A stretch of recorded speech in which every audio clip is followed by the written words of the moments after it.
So can you talk to me a little bit about your process? I mean, we did a collaborative drawing in the quarry, um, which was great fun.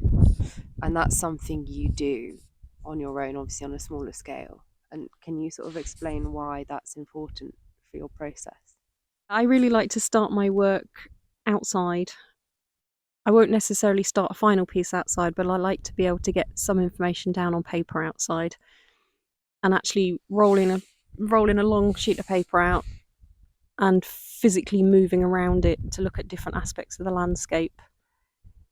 It's teaching me a new way of looking at things. Firstly, because I'm generally looking up because I'm working on the floor, but also because I'm working really quickly, and so I'm trying to grab visual information very quickly, which allows me to capture the essence of what's important to me, but also not get too caught up in detail, Mm.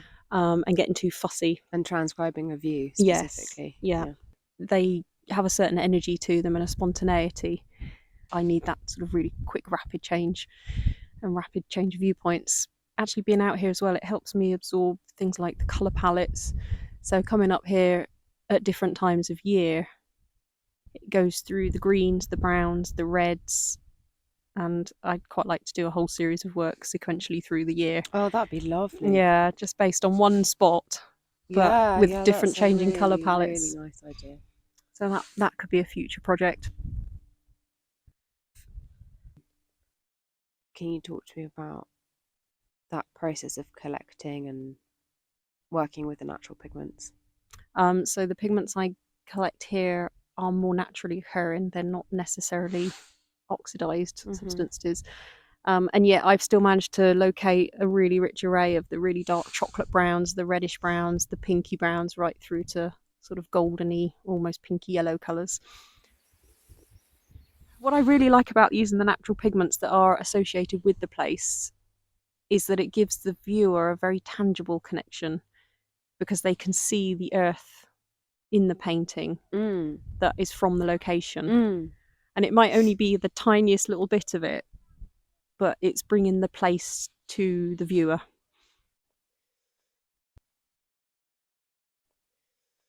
The stack of rocks, which is becoming not a motif in your work, but you often use it and have Yeah. been doing so more recently. Is that a response to these stacks of rock, even though they're not stacks really, they're just eroded, They're just and there, and yeah. and things like the cheese ring, with those, is that a response? Yeah, it's being absorbed, I think. The shapes fascinate me, the way they stand when they really look like they should be toppling over. People thought they were built by giants Yeah. originally. People Yeah. literally thought someone had stacked them on top of each other, in that they're indicative of so much of Cornish folklore. Yeah, the sunrise through a very particular hole in the rock.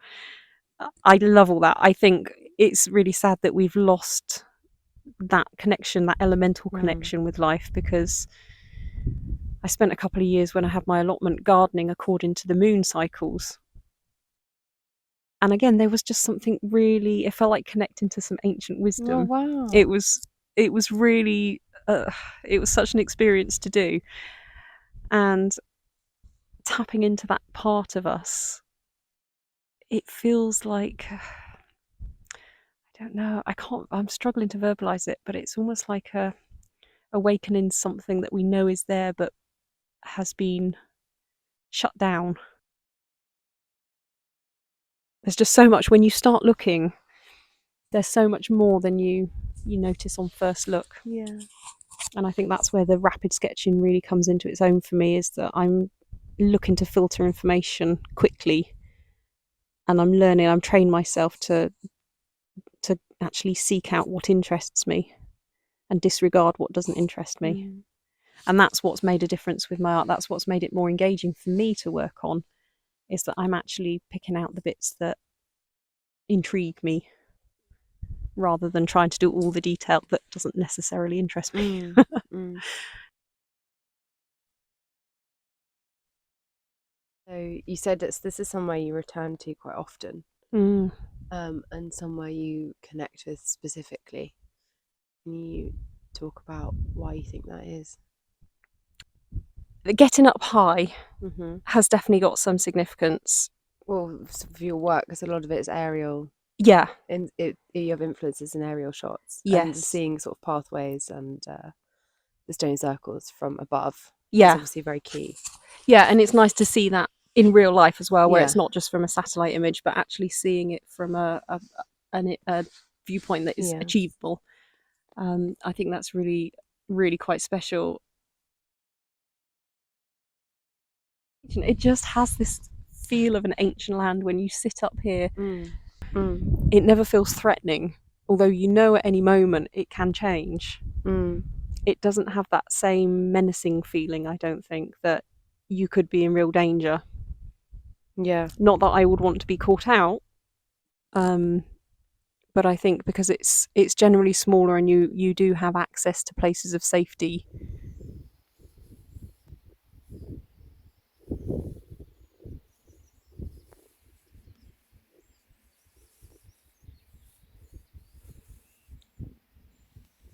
Can you talk to me a bit about how you found this amazing space? How you came across it? I was up at the cheese ring actually, looking down, thinking I want to go in there, and then just went on a quest to find how to get in it. And I came in through the south side, um, and it was just this beautiful walkway, almost like you're walking through a tunnel. And actually, what I was most looking at the time was the pigments on the floor, because Classic. there was this lovely pinky color and a lovely yellowy gold. So I was more interested in those at the time. So I stopped to pick some of those up, and then I looked up and realised where I was.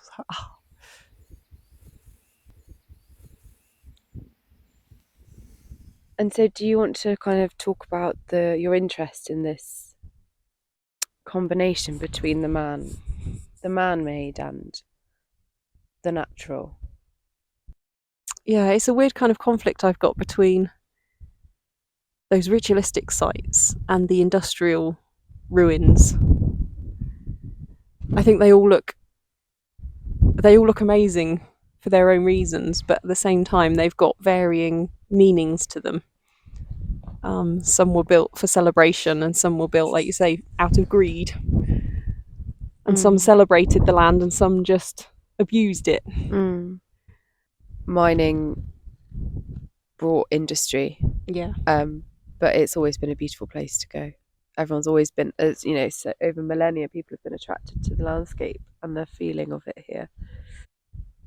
yeah, there is something about the feeling, isn't there? It doesn't matter if you're in a nice shelter bit like this that you can't see out of, or whether you're up on the high ground where you can see for miles, coast to coast. There's just something about the feel of it. I can totally understand why people wanted to settle here. Standing on the same rocks that those ancient civilizations were. And if that's the case, then that just blows my mind that we are occupying a moment in time that thousands of years before us, somebody also stood here and Mm. looked at this in awe. Mm.